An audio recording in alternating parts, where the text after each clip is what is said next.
नमस्कार, future express में आप सभी का स्वागत है। SRF आपकी स्क्रीन पे 1960 पे दिन के हालांकि अगर आप देखें लोअर लेवल से थोड़ा सा ऊपर है, लेकिन जो सुबह स्विंग मिला वो काफ़ी काबिल तारीफ था। इस बीच निफ्टी अगर आप देखें 10,832 सुबह हमने यही आज व्यू शेयर किया था कि देखिए आज थोड़ा सा दिन कम वॉल्यूम्स वाला है। खुशनसीब लोग जो है वो बाज़ार से बाहर हैं और आज बहुत कम लोग इस बाज़ार में होंगे और ऐसे में अगर आप देखें कोई वाइल्ड स्विंग नीचे की तरफ पॉसिबल है। जिस लेवल को हमने रिस्पेक्ट देने की बात कही थी कल के स्टॉप लॉसेस हम नीचे ले आए थे थोड़े से 10,800 10,807 ये दो लेवल शेयर किए थे, वो अगर आप देखें चीज़ स्क्रीन पे अभी भी कायम है। निफ्टी बैंक पर आज हमने अवॉइड रखा था और सुबह मुनाफे की तैयारी में बात ये की थी कि निफ्टी बैंक की बजाय आज हम फोकस करेंगे PSU बैंक्स पर। आप जरा PSU बैंक का इंडेक्स देखिए और वहाँ पे एक स्टॉक्स की चाल देखिए आप। निफ्टी PSU बैंक लगभग 10 अंकों पर लगभग 1.25% ऊपर कारोबार करता हुआ, लेकिन महत्वपूर्ण बात है कि अगर आप इस वक्त स्टॉक्स को देखें तो जितने भी गेनर्स हैं उसमें सबसे ऊपर बैंक ऑफ बड़ौदा लगभग 2.5% ऊपर कारोबार करता हुआ, इंडियन बैंक लगभग 2.5% ऊपर कारोबार कर रहा है। उसके बाद अगर आप देखें तो कैनरा बैंक लगभग 1.25%, बैंक ऑफ इंडिया करीब 1.25%, OBC लगभग 1.25%, यूनियन बैंक लगभग 1% और इलाहाबाद बैंक लगभग 1%। यानी गेनर्स की मेरे स्क्रीन पर लगभग 16 स्टॉक्स की लिस्ट है, उसमें से 8 PSU बैंक्स के हैं। तो आज सुबह अगर आप देखें ये चॉइस एक अच्छी चॉइस साबित हुई और अब तक अच्छे स्विंग मिल रहे हैं। निफ्टी पे बात करते हैं। निफ्टी पे एग्जैक्टली ऑप्शंस के आंकड़े क्या कह रहे हैं उसको समझने की कोशिश करते हैं और उसके बाद थोड़ा सा व्यू को बढ़ा करेंगे। निफ्टी 10,833 का स्तर यहाँ पर है और निफ्टी बैंक लगभग वही 27,100 की ट्रेजरी। मैं ऑप्शन के आंकड़े कुछ देर में देखूंगा, लेकिन एक व्यू और थोड़ा सा ले लेता हूँ। मेरे सहयोगी अनुज भी हैं अब इस कार्यक्रम में। Anuj, good afternoon, happy new year. और अनुज, गतिविधि काफ़ी कम, वॉल्यूम्स ना के बराबर, पार्टिसिपेशन काफ़ी कम, लग क्या रहा है इंडेक्स आज? देखिए वीरेन, अब ये मार्केट में बहुत मुश्किल है आज की तारीख में पैसा बनाना, क्योंकि जो मूव्स आ रहे हैं, अगर आप 1000 शेयर भी या 500 शेयर भी बैंक निफ्टी के खरीदेंगे या बेचेंगे तो आपकी इम्पैक्ट कॉस्ट ही काफ़ी हाई होगी दोनों साइड पर। तो इसके लिए इस मार्केट में मुझे लगता नहीं कि आपको कुछ ज़्यादा मौके मार्केट दे रही है। इंडिविजुअल स्टॉक्स में मिड कैप्स में अच्छी खासी बढ़त है। PSU बैंकों की बात की आपने और ये मूव काफ़ी फ्रेश एक 10:30 पे वापस स्टार्ट हुआ था, वो हमने उसके बारे में चर्चा भी की थी। तो वहाँ पर भले ही आप देख सकते, लेकिन ये फ्रेश मूव नहीं है, ये एक ऑलरेडी मैच्योरिंग मूव है। इस बात का आपको ध्यान रखना होगा। मेरे ख्याल से आज मार्केट में थोड़ा सा भले ही ट्रेडिंग ना करे तो भी कोई बुराई नहीं है, सब प्रोटेक्शन करें अपना कैपिटल को। और मेरे ख्याल से एक्सचेंजेस को देखना चाहिए कि ये इस तरीके के जो दिन होते हैं इससे किसी का फायदा नहीं होता है। सही बात है। कोई ग्लोबल मार्केट नहीं है, पार्टिसिपेशन बहुत कम है, इससे साबित क्या होता है समझ में नहीं आता। और ये इस मार्केट में इक्विलिब्रियम खराब होता है और कुछ नहीं है। बाकी ठीक है, कल से देखेंगे क्या कॉल बनता है। लेकिन एक चीज़ जो मार्केट ने मैसेज बहुत क्लियर दिया वीरेन, और उसकी हमने बात कल की थी, आपको याद होगा कि 10,900 से 10,950 का जो जोन है उसमें आपको बाइंग नहीं करनी है निफ्टी में, क्योंकि या तो आप ब्रेकआउट का वेट करें, क्योंकि 8वीं बार हुआ है कि 10,900 के ऊपर जाकर मार्केट फिसला है। मतलब ब्रेकआउट का वेट करें कि 11,000 के पार निकल जाए, या आप एक रिएक्शन का वेट करें। मार्केट कोई खराब न्यूज़ की वजह से US मार्केट में या क्रूड में या किसी वजह से अगर आपको रिएक्शन मिलता है जो मार्केट 10,650 के करीब जाता है, तो क्योंकि 10,550 आपका सैक्रोसैंक्ट सपोर्ट है, तो उसके आप जितना करीब खरीदेंगे उतना रिस्क रिवॉर्ड फेवरेबल है।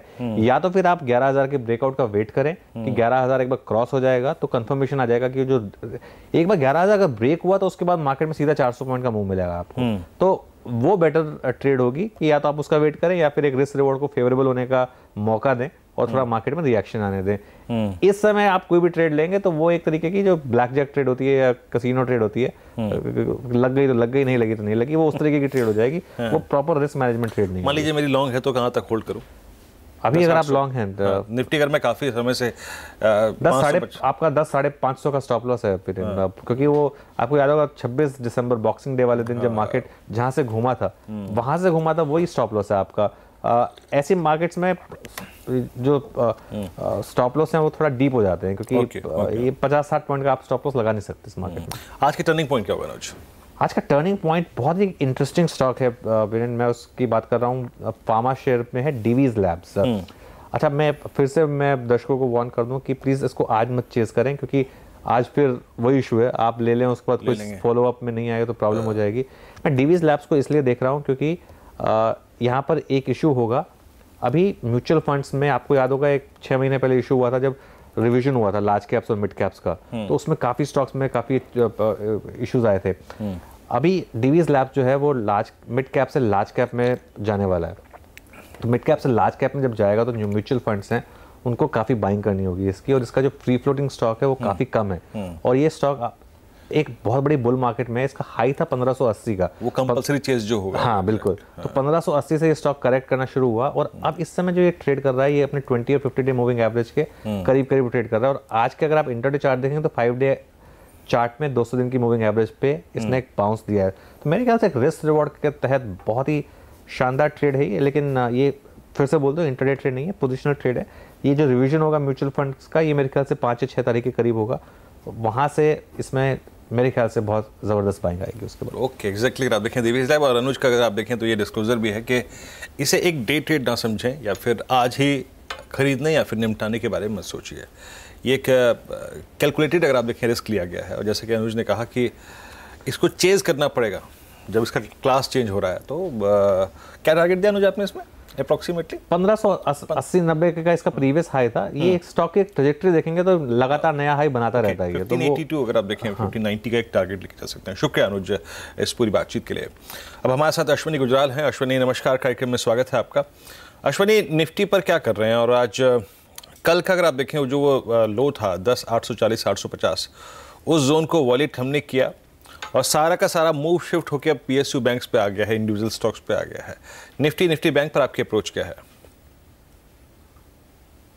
देखिए, कंसोलिडेशन है ये, और कंसोलिडेशन तब होती है जब एक बड़ी रैली के बाद मार्केट जो है ऊपर फेल हो जाती है। जैसा कि बैंक निफ्टी में आप देखेंगे तो 2 शॉर्ट टर्म टॉप्स बहुत नज़दीक बने हैं, तो इससे एक बात साबित होती है कि ऊपर जाकर इमीडिएटली बहुत ज़्यादा मोमेंटम मार्केट का नहीं है। मोमेंटम इंडिकेटर्स आप देखोगे तो थोड़ा सा नीचे चलने शुरू हो गए हैं, क्योंकि की रेजिस्टेंसेस पे बहुत फोर्स के साथ और बहुत पैसा लगाते हुए चीज़ जो है ब्रेकआउट करनी चाहिए। इस तरह की क्वाइट मार्केट जो है अक्सर ब्रेकआउट नहीं कर पाती है। तो मेरा व्यू है कि शायद 100 पॉइंट और हम यहाँ से वापस दे सकते हैं, और फिर एक फ्रेश मोमेंटम से शायद 11,000 की तैयारी करनी पड़ेगी, क्योंकि पीएसयू बैंक तो ऊपर हैं लेकिन उनका वेटेज कुछ नहीं है, तो वो जो है वो आपको 11,000 क्रॉस नहीं करा सकते। जो क्रॉस करा सकते हैं वो है प्राइवेट सेक्टर बैंक्स, जहाँ पे कुछ हद तक गिरावट आ रही है। तो मेरे हिसाब से अभी और कंसोलिडेशन है, शायद 101 पॉइंट निफ्टी बैंक निफ्टी गिरेगा, तो उसके चलते जो है हमने एक शॉर्ट टर्म ट्रेड लिया हुआ है निफ्टी बैंक निफ्टी पे ये रीसेंट हाइज को स्टॉप लगा के। तो अगर 10,700-750 तक आता तो वहाँ कहीं हम कवर कर लेंगे। फिलहाल ऐसा लगता नहीं है कि बहुत ज़्यादा जो है मोमेंटम है मार्केट में और बहुत तेज़ी से ऊपर जाने का रुझान है। तो इंडिविजुअल स्टॉक्स में सुंदरम फास्टनर जो है वहाँ पे लगता है कुछ बॉटम बन रहा है, तो ये बाय है 534 का स्टॉप, 560 का टारगेट। HDFC बैंक सेल है 2130 का स्टॉप, 2065 का टारगेट, और BEML सेल है 910 का स्टॉप, 875 का टारगेट। ओके, शुक्रिया अश्विनी इस कार्यक्रम में शामिल होने के लिए और सभी स्टॉक्स और इंडेक्स पर रखने के लिए। समित चौहान हमारे साथ मौजूद हैं बात करने के लिए। समित, गुड आफ्टरनून और नववर्ष की शुभकामनाएं आपको। समित, ट्रेडिंग एक्टिविटी थोड़ी सी कम है, वॉल्यूम्स थोड़े से थिन है यहाँ पर, और लेकिन अगर मेरे को लॉन्ग्स मेरे पास हैं तो होल्ड करनी चाहिए या नहीं करनी चाहिए? स्टॉप लॉसेस क्या होने चाहिए और कोई फ्रेश ट्रेड लेंगे क्या इंडेक्स पे आप? Viren, happy new year to you और आपके सभी व्यूअर्स को भी। देखिए, 2 दिन लास्ट के 2 दिन ऐसे ही रहते हैं मार्केट में। 31 को भी आप देखते हो वॉल्यूम कम होता है, फर्स्ट को भी हम देखें तो ग्लोबल मार्केट भी बंद होते हैं और FIs का पार्टिसिपेशन भी लगभग नहीं के बराबर होता है, तो उसके वजह से मार्केट में वॉल्यूम्स कम रहते हैं। बट लास्ट 2 वीक्स में जो प्राइस डेवलपमेंट्स हुए हैं वो काफ़ी ज़्यादा इंकरेजिंग है। 26 तारीख को जो हमने एक रिकवरी 10,550 के लेवल से देखी है, वो तो एक नियर टर्म आपका स्विंग लो मिल गया है आपके लिए 10,550, तो पोजिशनल वो आपका एक बेस बन गया है। ऊपर की तरफ 10,920 का एक रेजिस्टेंस है, एक अगर आप फॉलिंग ट्रेंड लाइन भी ड्रॉ करोगे ऑल टाइम हाइस के आसपास से, तो वो एक फॉलिंग ट्रेंड लाइन का अभी रेजिस्टेंस भी 10,920 के आसपास है। बट क्या हमें ज़्यादा कन्विक्शन दे रहा है, बैंक निफ्टी और मिड कैप इंडेक्स दोनों ने एक अच्छा खासा बेस बनाया, मिड कैप इंडेक्स ने एक अच्छा बेस बनाया, और यहाँ से हमें लग रहा है कि मिड कैप स्टॉक्स में आपका आउट परफॉर्मेंस दिख सकता है। बैंक निफ्टी यहाँ से काफ़ी ज़्यादा स्ट्रेंथ दिखा रहा है, तो उसके चलते ये 10,920 का जो पड़ाव है हमें लग रहा है कि बहुत जल्दी ब्रेक हो सकता है। तो हम फिलहाल तो बाई करके चलेंगे। इंट्राडे आपको शायद इतनी मूवमेंट नहीं मिलेगी, बट हमें लगता है कि यहाँ पे 10,800 एक इमीडिएट सपोर्ट है, 10,800 10,780, तो 10,775 के आसपास एक स्टॉप लॉस लगा के यहाँ पे बाय कर सकते हो। 50-60 पॉइंट का ही आपका स्टॉप लॉस होगा। ऊपर की तरफ 10,950 एक फर्स्ट टारगेट, अगर ये लेवल आते हैं तो हमें लगता है कि ये मूव 11,200 तक भी एक्सटेंड हो सकती है। ओके, आपके स्टॉक फ्यूचर से बात करते हैं। बस हमें जिन स्टॉक्स पे आपने फोकस किया आज, लॉन्ग शॉर्ट का कॉम्बिनेशन क्या रखेंगे आप? नहीं, डेफिनेटली हम फिलहाल तो लॉन्ग साइड पे रहना चाहेंगे। हमें नहीं लगता कि ऐसे मार्केट में आपको ज़्यादा शॉर्ट साइड पे स्टॉक्स मिलेंगे, और अगर मिलेंगे भी तो वो हम अवॉइड करना चाहेंगे, क्योंकि हमें लगता है कि आपको यहाँ पे हाई बीटा काउंटर्स में, स्पेशली मिड कैप काउंटर्स में एक अच्छा खासा मूव मिल सकता है। तो हम फिलहाल तो हाई बीटा स्टॉक्स पे ही ज़्यादा फोकस करेंगे। वोकार्ड जो एक जनरली लगाड़ माना जाता है 5-6 महीने से, अगर इसकी प्राइस एक्शन देखे तो, बट लास्ट 3 दिनों में इसमें एक थोड़ा इंटरेस्टिंग मूव्स दिख रहे हैं। लोअर लेवल से अच्छा खासा हम बाइंग इंटरेस्ट देख रहे हैं, और स्टॉक में जो इंट्राडे वॉल्यूम्स इसमें बढ़ रहे हैं वो काफ़ी ज़्यादा एनकरेजिंग है। तो यहाँ से वोकार्ड हमें लगता है कि मूव एक्सटेंड कर सकती है, जिसमें पोजिशनल टारगेट्स आपके 588 के रहेंगे, तो इसमें हमें बाय करने की सलाह होगी with stop loss of 518। Apart from this DLF जो एक अच्छे खासे ब्रेकआउट के बाद ये स्टॉक में वापस हमने पुल बैक देखा था, 175 के आसपास इमीडिएटली सपोर्ट लिया, और आज हम अच्छा ट्रैक्शन देख रहे हैं। In fact at the money calls में हम अच्छा खासा इसमें एक बाइंग इंटरेस्ट भी देख रहे हैं। तो यहाँ पे डीएलएफ हमें लगता है कि मूव एक्सटेंड कर सकता है। 191 पोजिशनल टारगेट, 177 का स्टॉप लॉस रहेगा। अपार्ट फ्रॉम दिस जीएसएफसी, जिसके हम वीकली मंथली चार्ट भी काफ़ी एनकरेजिंग लगते हैं, और यहाँ से 2-3 महीने का व्यू पकड़ते हो तो भी ये स्टॉक एक पोटेंशियल रिटर्न्स यहाँ से अच्छे खासे दे सकता है। नियर टर्म व्यू से 122 का टारगेट रहेगा, 113 के स्टॉप लॉस से इसमें खरीदारी की जा सकती है। चलिए, तो अगर आप देखेंगे आपके कुछ स्टेट्स थे, जीएसएफसी उसमें शामिल था, और कल से अगर आप देखें इस स्टॉक के बारे में हम काफ़ी बात भी कर चुके हैं। अच्छा एक मूव दे रहा है ये स्टॉक, और अभी ऑलमोस्ट आप देखिए तो अच्छा स्विंग देके खड़ा है। और डीएलएफ अगर आप देखें आज खबरों के चलते आज मूव देता हुआ, सुबह से अगर आप देखें एक्टिव काफ़ी है स्टॉक। खैर, एक ब्रेक के वक्त है, और ब्रेक के बाद बात करेंगे ऑप्शन की पाठशाला। कल मैंने आपको एक ऑप्शन बताया था कि कॉल कब बेचते हैं, आज हम बताएंगे पुट कब बेचते हैं। थोड़ा सा एक्सपीरियंस लीजिए, और उसके बाद सीखेंगे कि कॉल पुट दोनों इकट्ठे कब बेचते हैं। एक बार टीसीएस देखिए, टीसीएस ना खरीदना है ना बेचना है, सिर्फ उदाहरण के लिए आज इस्तेमाल करना है। कल आपको याद होगा 1900 का भाव था, और हमने एक कॉल बेची थी। कॉल बेची थी 2000 की, ये सोच के कि ये कुछ समय गुजारेगा तो कॉल जिस रेट पे बेचेंगे, जैसे 70 रुपये पे, उसका दाम अगले 10 से 15 दिन घट जाएगा, तो उसको कवर कर लेंगे। ये होती है कॉल राइटिंग। अब देखते हैं पुट राइटिंग क्या है। एक बार चार्ट्स पे लेके आइए टीसीएस को 12 महीने की अवधि पर। पुट राइटिंग होती क्या है, किन हालात में पुट राइटिंग हम करते हैं? पुट राइटिंग मतलब पुट को बेचना। पहला अगर आप देखें शाब्दिक अर्थ है पुट को बेचना। टीसीएस का चार्ट लेके आइए पहले। कब एक थॉट कब आता है, विचार कब आता है? आपकी स्क्रीन पे देखिए कि जो हाल के लोज हैं वो हैं 1900 रुपए के। 1900 रुपए को टीसीएस तोड़ नहीं रहा है। जनवरी की सीरीज की शुरुआत हुई है। अब मेरे जहन में यह आया कि यार क्या करें, न बंदा चलने को तैयार है, न बंदा गिरने को तैयार है, लेकिन गिरने को नहीं तैयार है। इसको लेकर मेरा कन्विक्शन बहुत स्ट्रॉन्ग है। मैं मानता हूं कि ये 1900 तो बिल्कुल नहीं तोड़ेगा। तो ऐसे में एक विकल्प खुलता है ऑप्शन बेचने का। क्या बेचेंगे? याद रखिए, मंदी के लिए पुट खरीदते हैं, लेकिन जब आपको मंदी नहीं लग रही है तो उसे खरीदेंगे नहीं, उसे बेच देंगे। विकल्प क्या है? 1900 का पुट लेके आइए। टीसीएस का 1900 का पुट, याद रखिए सिर्फ उदाहरण इस्तेमाल कर रहा हूं, खरीदना बेचना कुछ नहीं है, सिर्फ उदाहरण के तौर पे। टीसीएस की 1900 की पुट का जो रेट है लगभग वो इस वक्त होगा 60 से 62 रुपए के आसपास। प्लीज ग्राफिक्स पे आ जाइए और कैसे प्ले करते हैं इसको। उदाहरण के तौर पे टीसीएस की 1900 की पुट का रेट है 62 रुपए।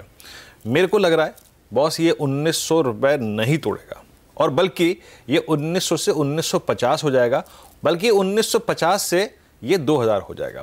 तो मैं क्या करूंगा, 1900 को नहीं टूटने की टीसीएस की इस इच्छा के मद्देनजर 1900 की पुट उठा के बेच दूंगा। 63 रुपए की ये पुट, 62 रुपए की ये पुट अगर आप 250 रुपए के लॉट के हिसाब से बेचें तो आपको करीब करीब 15,500 रुपए मिल जाएंगे। मैंने आपको 3 रोज पहले यानी शुक्रवार को क्या सिखाया था? एक होती है ऑप्शन की इंट्रिंसिक वैल्यू और एक होती है टाइम वैल्यू। हमें करना क्या है? मान लीजिए अगले 15 दिन टीसीएस 1900 नहीं तोड़ता, अगले 15 दिन में या 10 दिन में टीसीएस का भाव 1950 हो जाता है, तो याद रखिए एक तो समय बीत जाएगा यानी टाइम वैल्यू कम हो गई, और दूसरी की बात कि वो जो पुट है अब काफ़ी दूर की पुट हो गई, वो आउट ऑफ मनी पुट हो गई। क्यों? क्योंकि टीसीएस का भाव हो गया 1950 और पुट है 1900 की। तो ऐसे में क्या होगा? पुट एक तो दूर की हो गई, उसने टाइम वैल्यू खो दी, और इसका घटकर जो रेट हो जाएगा वो है 32। अब मुझे लगता है कि नहीं यार, अब शायद टीसीएस दोबारा नीचे गिर जाए, या फिर मेरे को इस ट्रेड में अब 62 की जगह 32 रुपये मिल रहे हैं। 62 में बेची थी, घट के रेट हो गया 32, तो मेरा प्रॉफिट कितना हो गया? 62 माइनस 32। उस दिन मैं अपनी ट्रांजेक्शन क्लोज कर दूंगा, तो मेरे को मुनाफा कितना होगा? 30 गुणा 250 यानी करीब 7,500 रुपये का। इसे कहते हैं पुट राइटिंग। एक दिन हमने कॉल बेच के समय स्पेंड किया था, आज हम पुट बेच के समय स्पेंड कर रहे हैं। हम कॉल और पुट इकट्ठे भी बेच सकते हैं, लेकिन याद रखिए पुट बेचने में जोखिम क्या क्या है?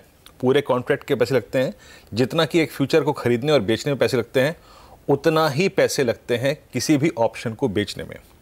याद रखिए जोखिम क्या है? मेरा मुनाफा यहाँ पे जब मैंने ट्रांजैक्शन ओपन करी यानी करीब 63 रुपये या 62 रुपये में पुट बेची, मेरा मुनाफा मैक्सिमम टू मैक्सिमम 15,500 रुपये है जो मैंने 62 रुपये में पुट बेची। अगर मान लीजिए टीसीएस 1900 का 1800 हो गया, 1800 का 1700 हो गया, कोई इंसिडेंट हुआ 1600 हो गया, तो आपकी ये पुट का जो रेट है ना, जो आपने 60 में बेची है, ये कम से कम 200 रुपये हो जाएगा। तो वो 140 रुपये आपका रिस्क है। तो प्लीज़ जब आप ऑप्शन बेचें तो अंडरलाइन यानी टीसीएस को कहाँ सपोर्ट है, जैसे मान लीजिए 1850 पे सपोर्ट है, तो उसको अपना एक ऑप्शन का स्टॉप लॉस बना लीजिए। ये होती है पुट राइटिंग। किन हालात में हम पुट बेचते हैं? जब कोई स्टॉक किसी ऑप्शन को किसी लेवल को नहीं तोड़ रहा होता है, तो उसकी स्ट्राइक ढूंढ के हम उस पुट को बेचते हैं। एक दिन हम ये सारा का सारा मैटर जो है ना एक खास सीरीज में भी लेके आएंगे स्वीकेंड से। अभी अगर आप देखें, रोज आपको एक एग्जांपल में दे रहा हूं, लेकिन बात करता हूं अब आज के ऑप्शन की। देखिए आज की थीम क्या है? आज की थीम है पीएसयू बैंक्स। आज बाजार थोड़ा सा ठंडा है, लेकिन फिर भी ये चल रहे हैं। आज सुबह हर्षदा और मैं सुबह बात कर रहे थे मुनाफे की तैयारी में कि जो आरबीआई की रिपोर्ट आई है उसमें कहा गया है कि एसेट्स क्वालिटी जो है वो अच्छी हो रही है और एटलीस्ट बेस बन रहा है वहाँ पे। हाँ, प्रॉफिटेबिलिटी को लेकर अगर आप देखिए कुछ चिंताएं हैं, लेकिन ऐसे में मेरे को एक स्टॉक जो नज़र आया वो था बैंक ऑफ बड़ौदा। आपकी स्क्रीन पे भाव है करीब करीब 122 रुपये 10 पैसे का। बेहतरीन बेस बनाया इसने, और बेस के बाद आज जो 122 और 120 रुपये का लेवल निकाला है वो मेरे को ये कह रहा है कि बॉस अगर ये अगले 4-5 दिन में जब बायर्स लौटे और बाज़ार में एक्टिविटी बढ़ी और बाज़ार में जो ट्रेडर्स लौटे, अगर ये 130 से 132, क्योंकि इसका अगला सप्लाई जोन जो है वो आता है करीब करीब 132 से 140 की जोन में, अगर ये 10 रुपये का भाव हो गया तो क्या, या फिर बाजार यहाँ से टूट गया तो क्या? तो मैं गया और मैंने इसकी 130 की कॉल जो है ना वो याद रखिए करीब है इस वक्त 2 रुपये 90 पैसे के आसपास, 2 रुपये 95 पैसे इसका भाव हो गया। मेरा रिस्क कितना है? 3 रुपये। और इस वक्त अगर मैं फ्यूचर लेकर स्टॉप लॉस लगाऊं तो मेरा स्टॉप लॉस बैठता है करीब करीब 118 से लेकर, इनफैक्ट मैं बताता हूं आपको, मेरा स्टॉप लॉस बैठेगा 118 से 119 रुपये के आसपास। तो ये विकल्प मेरे पे खुला है, ये मैंने ऑप्शन ले लिया, छोड़ दिया। वैल्यू एट रिस्क कितने रखी? 1.5 रुपये, हार्डली 1.5 रुपये का स्टॉप लॉस रखिए। और अगर ये रेट 130 से 32 रुपये का हो गया तो ये कॉल कम से कम नहीं तो 6 से 6.5 रुपये की हो जाएगी। तो दोगुना प्रॉफिट, लॉस हार्डली 50%। तो ये है ऑप्शन। और देखिए मेरे पास टाइम वैल्यू भी है, मेरे पास समय काफ़ी है अभी, और मैं इस मूव को मैच्योर होने के लिए छोड़ सकता हूँ। आपकी कुछ भी इच्छा हो सकती है, आप ऑप्शन लीजिए, आप फ्यूचर लीजिए, या फिर आप लीजिए कैश। समित, आपकी राय क्या होगी? बीओबी पर आपका टेक और इस ऑप्शन पे आपका टेक। डेफिनेटली देखिए पीएसयूज में हम अच्छा ट्रैक्शन देख रहे हैं। इनफैक्ट एक आउट परफॉर्मिंग बास्केट है आज के लिए अगर हम देखें। इनफैक्ट 2 वीक्स में भी ये पूरे पैकेट ने एक अच्छा खासा मूव दिया है।